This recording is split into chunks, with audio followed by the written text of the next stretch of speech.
Salve, salve, queridos alunos! Estou mais uma vez aqui gravando uma videoaula para você que está assistindo em casa, mantendo os estudos, mantendo o foco, né, e a perseverança para que vocês criem esse hábito necessário de estudar em casa num momento tão complicado como esse, tá? A aula de hoje, pessoal, é uma aula de sociologia, certo? Que traz um dos mais importantes intelectuais da modernidade, que é o Karl Marx e a sua análise do capitalismo. Daria pra gente falar do Marx aqui por horas, dias, semanas, do tamanho da sua produção, que é gigantesca. Então nós vamos tentar fazer de uma análise concisa, tá? Entender quais pontos são importantes para a gente avaliar dentro da sociologia e seguir viagem, tá? Então nós não vamos conseguir esgotar todos os conceitos da teoria marxista, mas nós vamos aqui tentar tratar pelo menos dos conceitos mais fundamentais do marxismo, tá? Então a primeira coisa, quem é o Marx na fila do pão? Isso é necessário que a gente faça uma reflexão, porque a vida como intelectual, né, a vida no seu meio social, na verdade, acaba influenciando o pensamento do Marx. E como ele é um filósofo, um sociólogo, um historiador, mas fundamentalmente um economista também, é claro que a vida material dele e o contexto histórico em que ele está vivendo é fundamental para ver como que ele vai formular o seu pensamento e a sua intelectualidade, certo? Então Karl Marx é um intelectual que vive no século XIX, sobretudo na Europa. Ele viveu em vários países. Viveu na França, viveu na Alemanha, né? Ele é um alemão, viveu na Alemanha, viveu na França, viveu na Inglaterra, porque em vários desses países ele foi perseguido. E por ser perseguido, ele teve que fugir para conseguir escrever com certa liberdade aquilo que ele pensava sobre a sociedade que era contemporânea da sua época, tá? Então, qual é o século em que ele vive? É o século XIX. O século XIX ele está recheado de situações históricas, sociológicas e filosóficas para esses intelectuais. Por quê? Porque o século XIX é o século que vai trazer já as consequências do desenvolvimento do industrialismo europeu. Sobretudo do industrialismo inglês, do industrialismo francês e do industrialismo tardio, mas também de parte da Alemanha.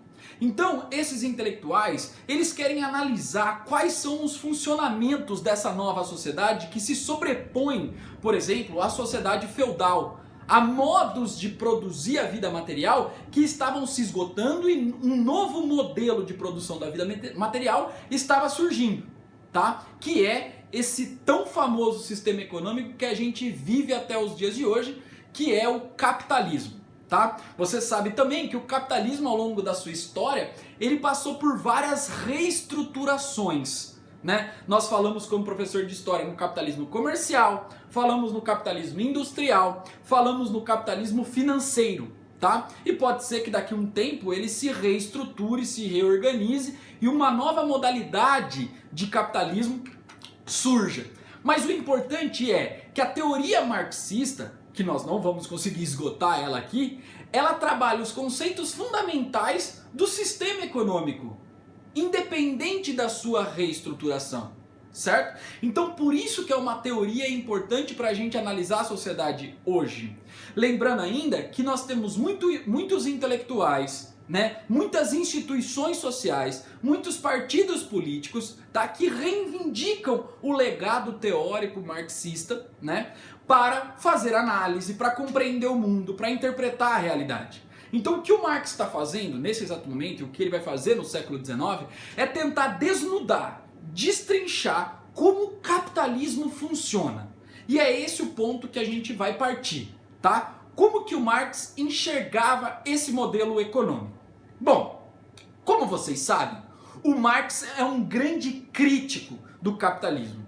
E quando a gente fala em crítica, a gente tem que extrapolar o senso comum, tá? E aprofundar que a crítica é uma análise negativa da sociedade. Negativa não tem a ver necessariamente com destruição, tá? Negativa, do ponto de vista crítico mesmo, de destrinchar, de desnudar, de tirar pedacinho por pedacinho.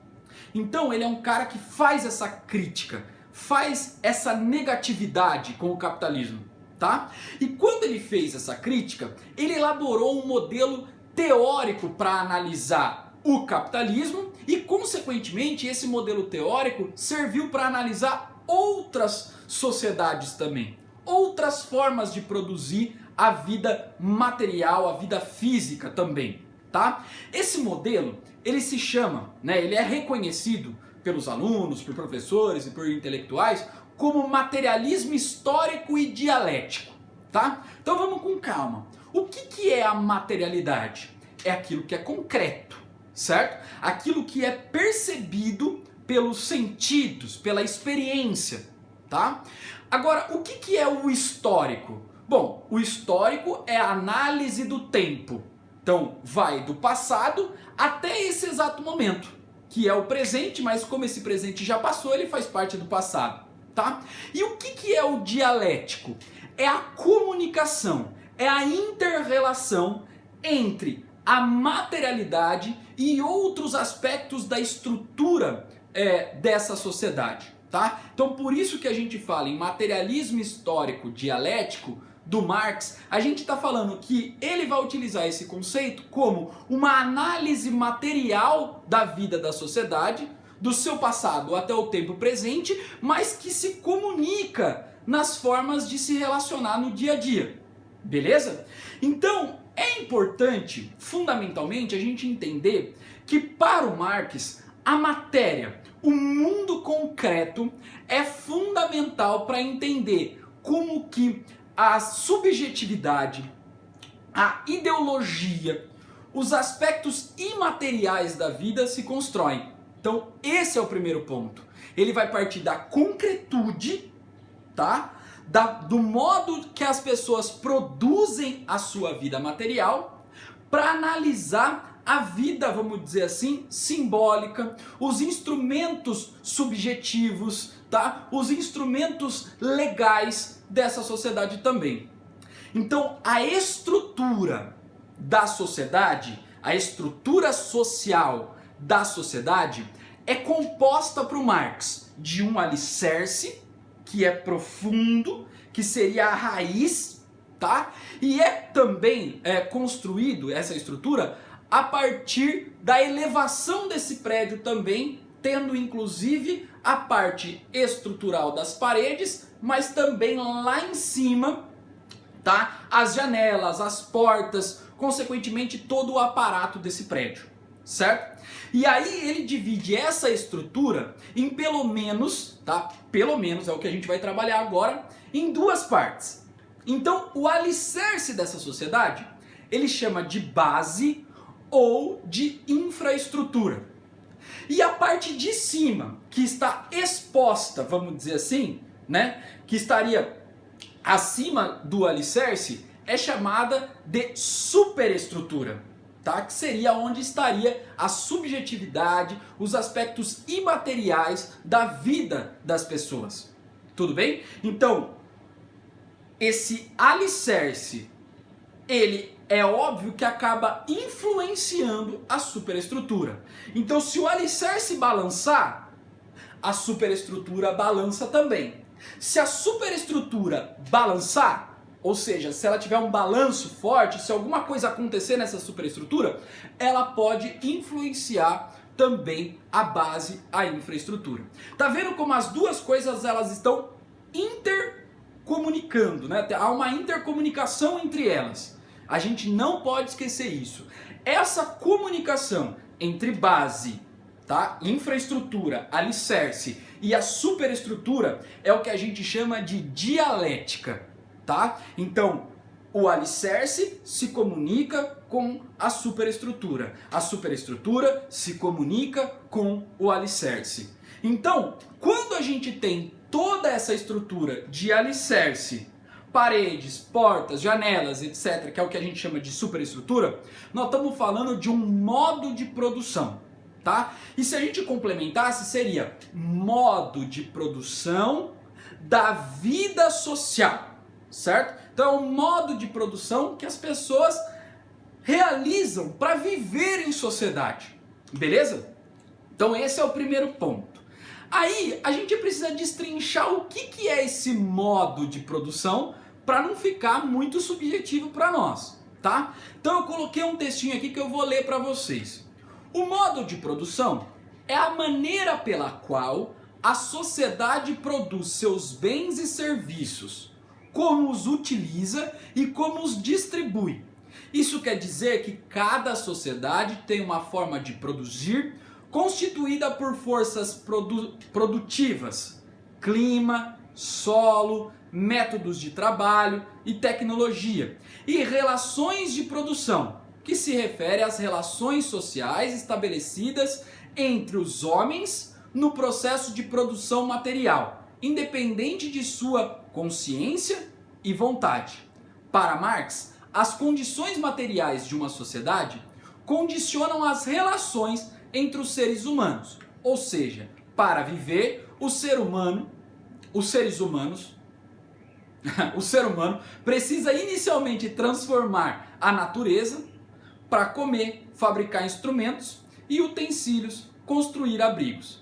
Então o que ele está dizendo é o seguinte: a forma com que as pessoas se relacionam para produzir os bens materiais e os serviços é a forma com que ela vai construir as suas relações ao longo da existência, tá? Muitas vezes essas formas de produzir, elas independem da nossa vontade porque elas já estão constituídas historicamente, ou seja, elas vieram antes de nós, tá? Bem antes de nós. E aí então a gente acaba muitas vezes naturalizando esse processo. Ou seja, a gente acredita que é um processo natural, que sempre foi desse jeito, e a gente acaba aceitando esse processo. Tudo bem? Então vamos lá. Como que esse modo de produção ele opera? Né? Então como que eu vou produzir a minha vida física? O que nós vamos ter, vamos dizer assim, na base, na infraestrutura? Nós vamos ter forças produtivas mais relações de produção. Então vamos para lá. O que são as forças produtivas? As forças produtivas são os meios de produção mais o trabalho humano. O que são os meios de produção, pessoal? Seriam os instrumentos necessários para eu produzir a vida física. Então, por exemplo, uma máquina pode ser um meio de produção?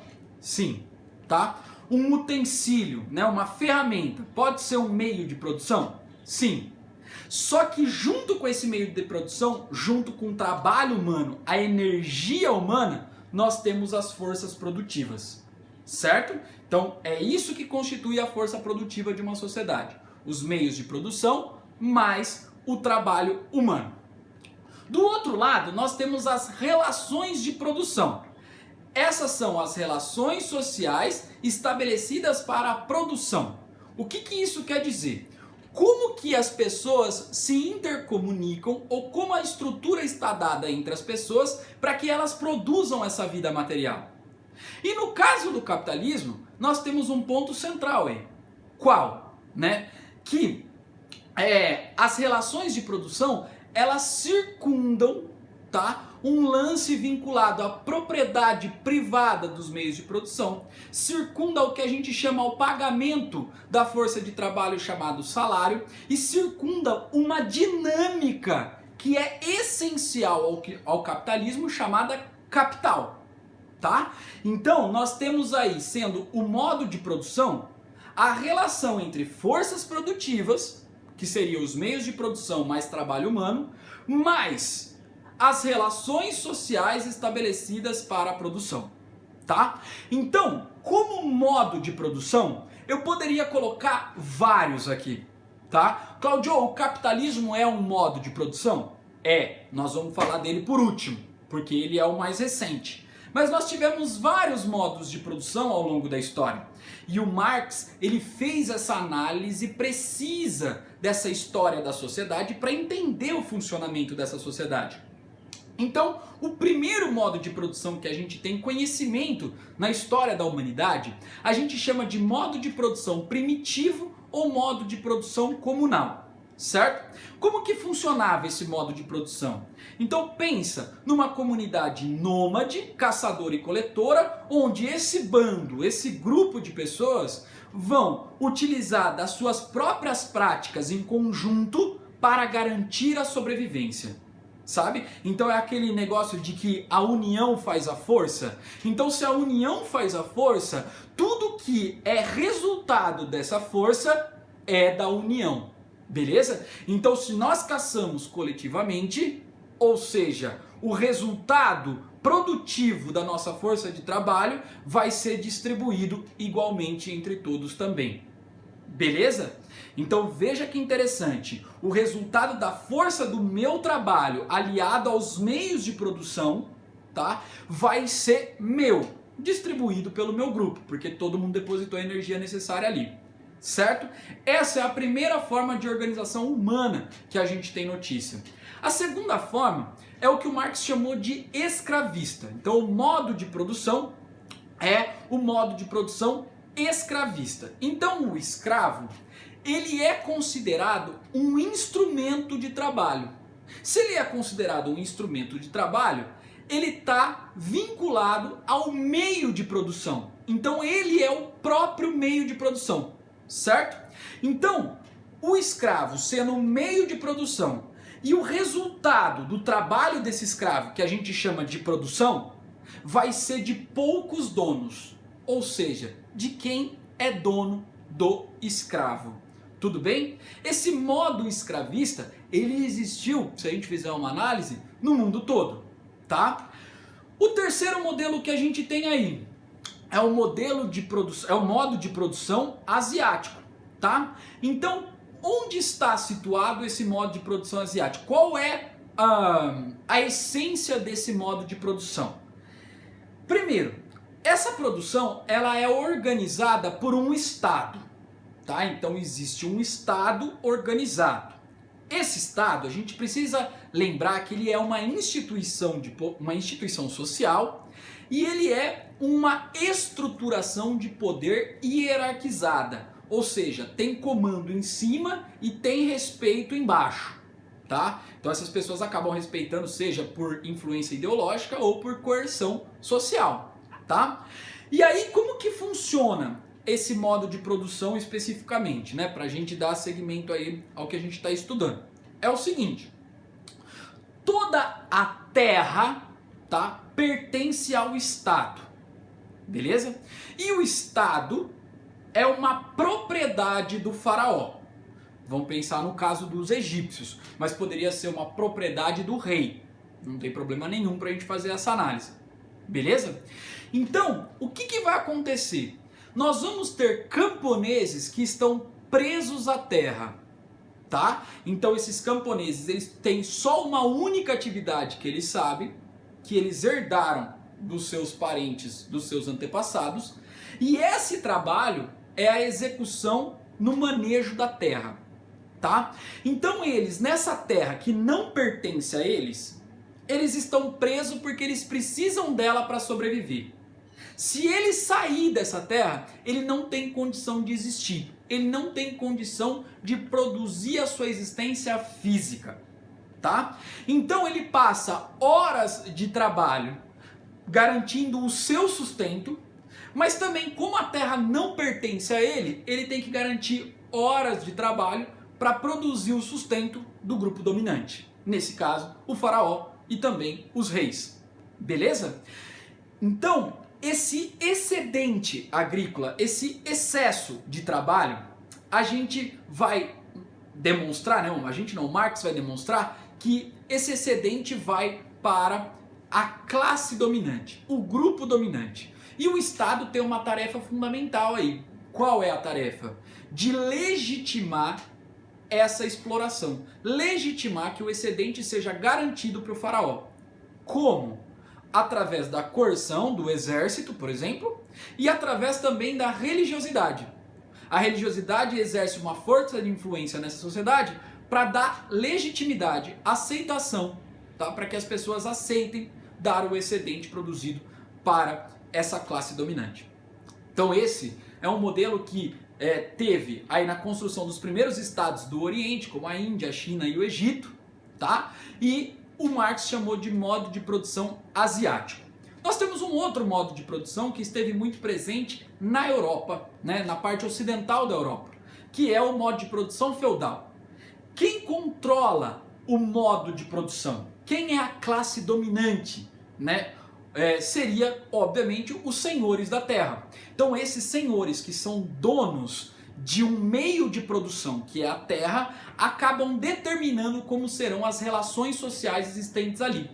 E os servos, né? Os servos são as pessoas que vão trabalhar na terra e garantir o sustento desse grupo dominante, tá? Então, as relações de produção envolvem a terra e o trabalho do servo, tá? E tanto a terra quanto o trabalho do servo é uma propriedade do senhor feudal. Tudo bem? Então nós já falamos aí de 4 modelos que a gente pode chamar de modos de produção. 4 estruturas de sociedade.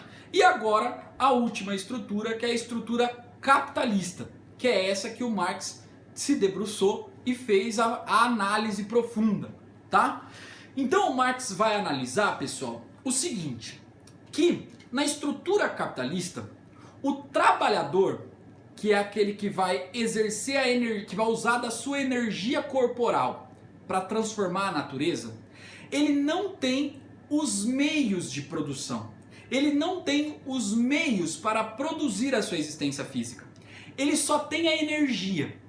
Ou seja, ele não tem uma ferramenta, ele não tem uma fábrica, ele não tem nada que possa auxiliar, né, a produção da sua existência física. Então, no caso do capitalismo, nós temos a separação, tá, entre o meio de produção e o trabalhador, aquele que detém a energia para transformar a natureza. Só que sem o meio de produção, né, o trabalhador dificilmente consegue produzir a sua existência física. Beleza? E sem o trabalho humano, o meio de produção não garante a existência física de ninguém. Você já viu uma fábrica trabalhando sozinha sem energia humana? A gente pode até discutir mais pra frente, né, sobre a inteligência artificial. Mas até para produzir a inteligência artificial foi preciso um humano primeiro, tá? Então o meio de produção, ele não executa absolutamente nada sozinho. É necessário o trabalho humano para executar esse meio de produção, tá? Então, como o trabalhador ele precisa existir fisicamente, ele acaba fazendo aquilo que resta para ele na sociedade capitalista. O que resta para ele? Vender a sua mão de obra, tá? Então vender essa energia. E ele vai vender para quem essa energia? Né? Ele vai vender para quem quer comprar essa energia para fazer o seu meio de produção rodar. E esse cara que detém o meio de produção, a gente chama de capitalista, a gente chama de burguês ou simplesmente donos dos meios de produção. Então o trabalho, a energia humana que está dentro desse ser humano passa a ser uma mercadoria. Por quê? Porque o dono compra essa mercadoria, tá? Ele compra essa mercadoria e ele compra de forma integral, pessoal. É ele quem determina aonde essa energia vai ser gasta, tá? Em qual lugar, né? Em qual meio de produção essa energia vai ser utilizada. Então veja que o trabalhador, ele não tem a posse do seu próprio trabalho a partir do momento que ele vende o seu trabalho para o dono de meio de produção. Beleza? Então o trabalho desse trabalhador, desse proletário, né, desse operário, não é para produzir aspectos essenciais para a sua vida física. Então ele não executa, por exemplo, nesse momento, tá? Ele não executa a sua própria casa, ele não produz a sua própria cama, né? Ele não produz algo que facilite e que tenha sentido para a sua vida material naquele momento. Ele faz aquilo que é determinado pelo dono do meio de produção. Beleza? Então, como ele faz isso, né? Ele executa, ele gasta essa energia, ele vai necessariamente receber uma retribuição por essa energia humana. E essa retribuição a gente chama de salário. Beleza? Então, se você percebeu, a sociedade capitalista para o Marx é uma sociedade de classes. O que são as classes? São grupos sociais dotados de mesmo interesse, tá? Então vão, assim, detêm o mesmo interesse, mas também têm as mesmas raízes, operam a partir da mesma lógica e assim sucessivamente. Mas para simplificar, eu falei isso para vocês, que detêm o mesmo interesse, tá? E na sociedade capitalista, essencialmente nós temos duas classes. Nós temos a classe dos burgueses, que são os donos dos meios de produção e os capitalistas, e os proletários. E aí, nessa sociedade de classes, acaba necessariamente tendo vínculo com o outro para operar a dinâmica do capitalismo. E qual é a dinâmica do capitalismo, que é essencial para a gente entender, né? É o capital, tá? Então, sem o capitalismo não opera. O capital, essencialmente, é a estrutura para uma atividade de reprodução da vida física.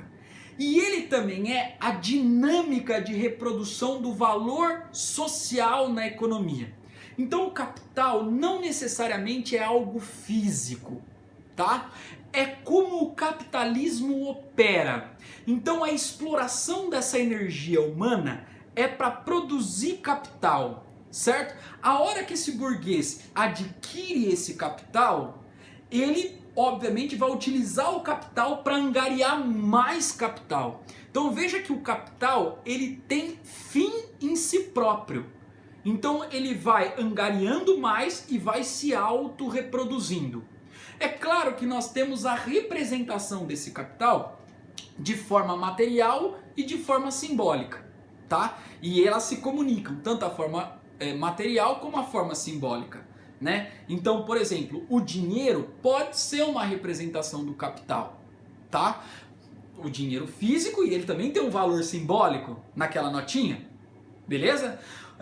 Que mais que pode ser considerado um capital? O lucro pode ser considerado um capital também, tá? Bens pode ser também considerados capital, beleza? Então, esses bens, as mercadorias, então tudo funciona para a reprodução desse capital. Não há capitalismo sem esse conceito, né? Sem a existência do capital.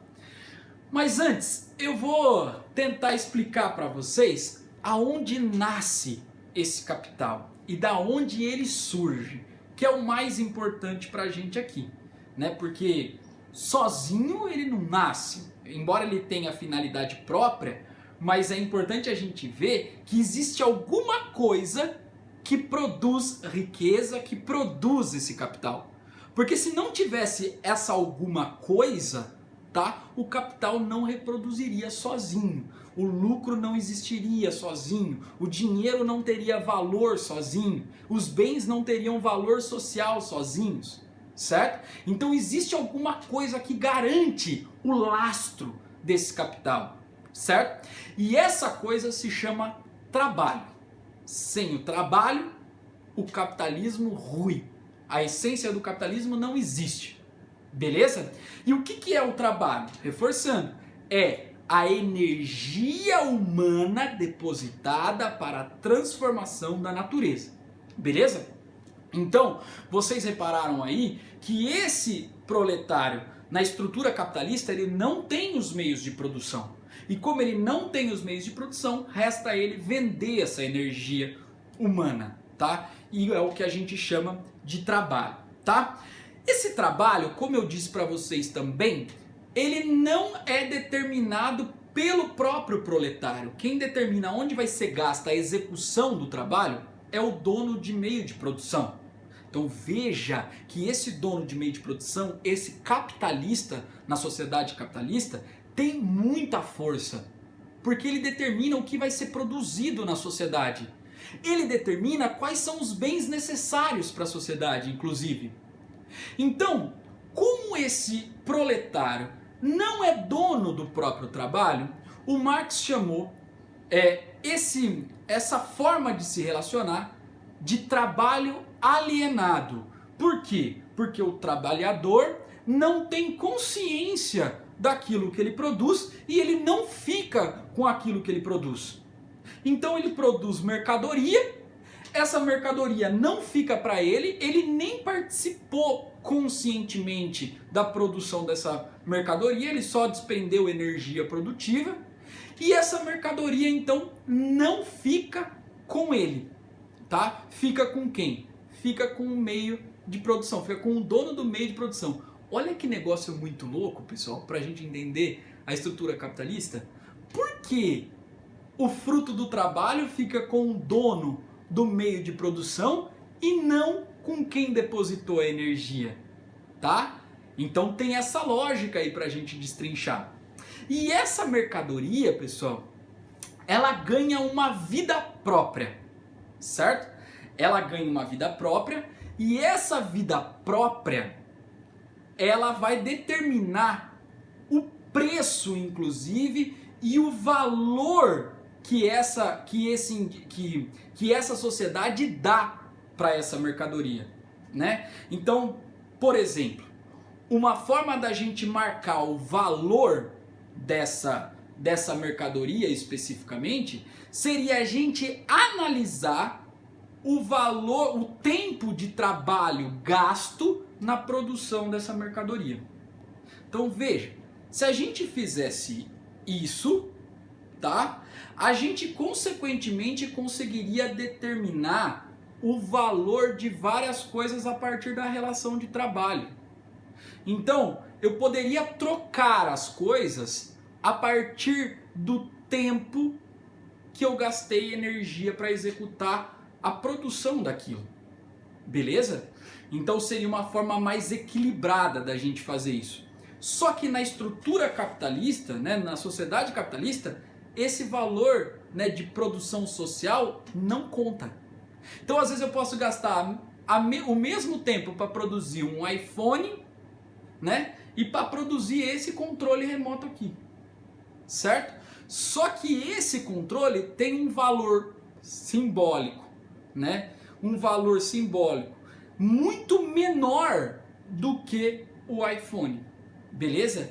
Por quê? Porque essa mercadoria iPhone, ela tem uma vida própria, assim como o controle também, mas ela tem uma vida própria que tem aspectos simbólicos que despertam mais interesse ou menos interesse das pessoas, beleza?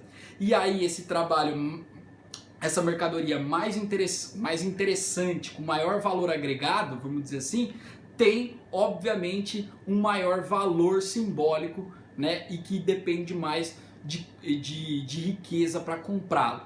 Tudo bem até aí? Então espero que vocês tenham conseguido mais ou menos vincular aí esse lance do valor de uso e do valor de troca, tá? Agora o que eu queria explicar para vocês é um conceito fundamental que acontece a partir da lógica capitalista, que é a teoria da mais-valia, né? Aqui eu coloquei um quadrinho, ele está pequeno, é bem provável que vocês não consigam ver, mas depois eu disponibilizo o slide para vocês e vocês vão reparar que nesse quadrinho tem a estrutura mais ou menos do que é a mais-valia, tá? Simplificando, porque o nosso tempo está bastante longo aí para nossa aula sobre Marx, né? É importante que a gente entenda, tá? Que a mais-valia significa mais valor. Então presta atenção. Quando o sujeito, o operário, vende a sua mão de obra, ele vende por 8 horas, por 12 horas. Vamos pensar em 8 horas, tá? Quando ele vende essa sua mão de obra por 8 horas, é claro que tudo que ele produz em 8 horas vai ser, obviamente, do dono do meio de produção. Só que esse dono precisa retribuir esse salário, certo? Porque foi o acordo que eles fizeram, Um acordo que é desproporcional, obviamente o Marx vai falar sobre isso, mas tudo bem, é um acordo que eles fizeram, um contrato que eles fizeram, tá? Só que veja, o dono do meio de produção, ele não pode retribuir a totalidade do trabalho desse operário. Por quê? Se ele retribuir a totalidade daquilo que ele produziu para esse proletariado, o dono vai ficar sem nada, tá? Então o que acontece? Esse trabalhador, ele vai pegar em forma de salário só uma parte daquilo que ele produziu. Então isso significa dizer que em 4 horas, por exemplo, esse trabalhador já garantiu a sua existência física, já garantiu o seu salário. Claudio, e as outras 5 horas? E as outras 4 horas? Essas outras 5, 4 horas, pessoal, é o que o Marx chama de mais-valor, tá? Mais-valia, que é o tempo de trabalho expoliado, arrancado, tá? Arrancado do trabalhador e que fica com o dono do meio de produção, certo? Então veja, o dono do meio de produção, pessoal, ele não fica só com a mais-valia ou mais-valor de uma pessoa. Ele fica com a mais-valia e o mais-valor de várias pessoas ao mesmo tempo. Então 100 pessoas, 200 pessoas, 300 pessoas, e isso faz com que ele tenha uma acumulação de riqueza que possa gerar o capital, a dinâmica do capitalismo, certo? Então é fundamental vocês entenderem o lance da mais-valia. E aqui é um exemplozinho claro, tá? De como funciona essa mais-valia. Presta atenção aqui, ó. Então aqui tem o seu Tavares e esse é o Silva, tá? Aí ele tá assim, mais depressa, rapaz. Aí ele fala, sim, senhor. Tavares é dono de uma empresa de parafusos. Esses são os parafusos. Quem produz os parafusos é o Silva. Diariamente, Silva trabalha 8 horas e ganha R$20. Uma equação simples mostrará que Silva recebe R$2,50 a cada hora de trabalho. Silva produz 1000 parafusos por hora. Tavares vende cada parafuso a 5 centavos. Logo, a cada 1000 parafusos, ele fatura R$50. Opa! Desses 50, R$2,50 é do Silva. Tavares nunca está satisfeito com o faturamento.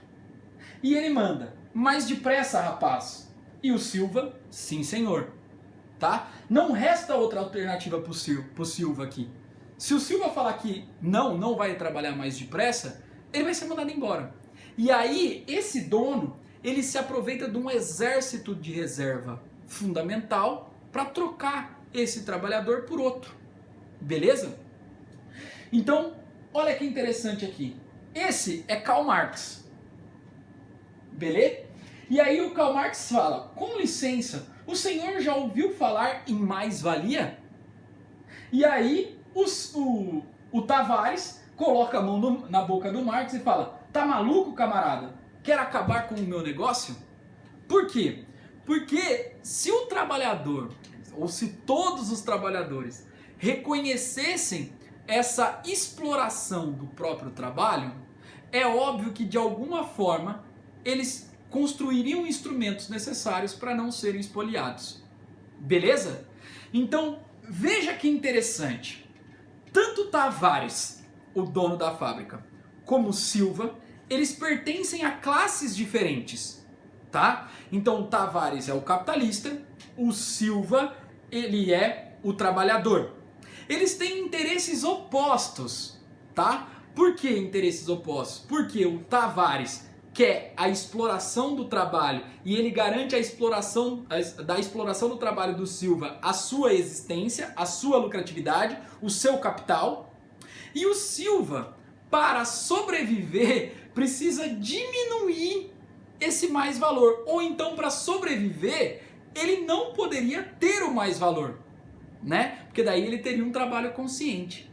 Então tá vendo como eles são opostos, tá? Então no capitalismo é interessante, né, que como eles têm esses interesses opostos, eles ficam lutando entre si a todo momento, é uma disputa entre si, porque quanto maior ou mais valor, mais lucratividade, mais acúmulo de capital para o dono de meio de produção, né? E quanto menor o mais valor, ou se o mais valor não existisse, por exemplo, o dono de meio de produção não existe, tá? Então eles ficam lutando. Claro que às vezes não é uma luta explícita, é uma luta simbólica, às vezes através de direitos, né? Às vezes através de disputas no parlamento, às vezes através das relações na própria sociedade, beleza? E aí você vai falar, mas Cláudio, como que os trabalhadores não percebem essa exploração?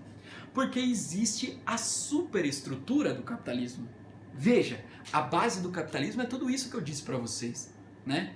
Agora, a superestrutura do capitalismo é aquilo que faz construir a ideia de natural para esse modo de produção, certo? Então as leis, por exemplo, legitimam a propriedade privada dos meios de produção. O sistema jurídico, por exemplo, legitima isso. A educação que a gente tem, ela também legitima isso. Perceba, qual é a educação que a gente tem nesse exato momento? Não é para você passar no vestibular e consequentemente ter uma profissão, e essa profissão consequentemente vai alimentar o sistema capitalista. Então a educação dentro da estrutura capitalista serve, obviamente, né? Não desse jeito bem determinista, tá? Mas ela serve para dar sustentação à base capitalista também. O Estado, pessoal, também, né? Então se há, por exemplo, uma ocupação de uma propriedade privada, o que o Estado vai fazer? Vai movimentar as suas forças armadas para retirar esses indivíduos dessa propriedade privada. Então o que o Marx sugere nesse ponto, né? Que a superação dessa sociedade capitalista precisa se dar com uma praxis revolucionária, certo? Porque a sociedade moderna, essa sociedade construída pelos capitalistas, né, pelos burgueses, que é a sociedade moderna, possibilita também que haja, de certa forma, uma distribuição um pouco maior do conhecimento. Então veja, mesmo dentro da sociedade capitalista, foi possível ter sujeitos como Marx, que criticava o próprio capitalismo. Então, essa intelectualidade, essa crítica ao capitalismo, essa análise do funcionamento do próprio capitalismo, aliada à prática revolucionária, tá? Aliada às ruas, aliada aos trabalhadores, tá? Então seria uma aliança entre intelecto, né, entre aquilo que se produz de crítica do capitalismo, mas quem opera o capitalismo, que é o trabalho, tá? Poderia então ser uma aliança necessária para a superação dessa sociedade, para a superação da sociedade sem classes e para que o meio de produção não esteja separado do trabalhador, para que não haja donos dos meios de produção. E aí, consequentemente, haveria a organização de um novo Estado, tá?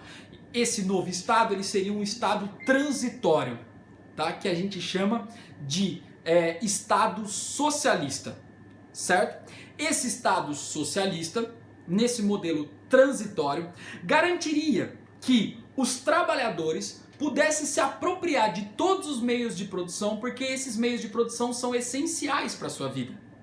E esses trabalhadores, eles são 99% da população. Então ele vai falar que esses trabalhadores devem fazer um governo a partir dos seus interesses. E ele chamou isso de uma ditadura do proletariado, certo? É interessante a gente notar, pessoal, que essa foi uma construção que Marx fez a partir de uma constatação real, uma análise real. Por isso que o conhecimento produzido pelo Marx é um conhecimento científico. E ele vai dizer que a revolução socialista, tá, onde os meios de produção devem ser socializados e não privados, vai acontecer mais dia ou menos dia, certo? Porque essa acumulação incessante de capital vai chegar num dado momento com uma concentração tão enorme que as pessoas não vão ter mais a capacidade da sua sobrevivência física. E é bem provável que elas sejam orientadas para superar essa sociedade, né, buscando a coletivização dos meios de produção. Nós tivemos algumas experiências de socialismo, né, inspiradas na teoria marxista. né, que a gente chama de socialismo real. E a experiência que a gente tem foi a construção da União Soviética, certo? Então, baseado na coletivização dos meios de produção, os sovietes, né, os sovietes russos, garantiram mais ou menos isso que o Marx trabalhou como o Estado socialista. A gente depois poderia discutir que fim levou a Revolução Russa, tá? Mas o objetivo central era, obviamente, se aprofundar na teoria marxista. A teoria marxista serviu de orientação para esses trabalhadores quando fizeram a Revolução. Beleza, pessoal? Ó, só para colocar aqui, para a gente não esquecer, que o Marx faz parte dos socialistas científicos, tá? Que fizeram uma análise a partir do método, do rigor, né, de experiências do passado para fortalecer o seu pensamento. Beleza? Mas nós tivemos também outras formas de pensar essa sociedade de forma mais coletivista, tá? Onde não tivesse a separação entre o trabalho e os meios de produção. Então, um desses grupos aí seria os socialistas utópicos, que vieram antes do Marx, e o Marx que deu essa nomenclatura para esses caras, como Saint-Simon, Charles Fourier e Robert Owen. Eles acreditavam que poderíamos chegar ao socialismo se tivesse um compromisso entre operários e burgueses. Ou seja, como se os burgueses pudessem oferecer melhores condições de trabalho e de vida para os operários, e esses operários poderiam então ter uma vida melhor até chegar numa paz essencial aí, construindo um mundo sem conflito. Beleza? Essa ideia dos socialistas utópicos é destrinchada pelo Marx para mostrar que eles desconsideram que os interesses dos operários e dos burgueses nunca vão ser os mesmos, tá? Porque um vive da exploração do outro. Tanto é que esses indivíduos aí, alguns deles tentaram construir fábricas mais solidárias, tá? Oferecendo o quê? Oferecendo melhor qualidade de vida, educação para os filhos, creche para os filhos dos operários, casa para os operários, uma melhor remuneração. E o que aconteceu com essas fábricas dentro da lógica capitalista?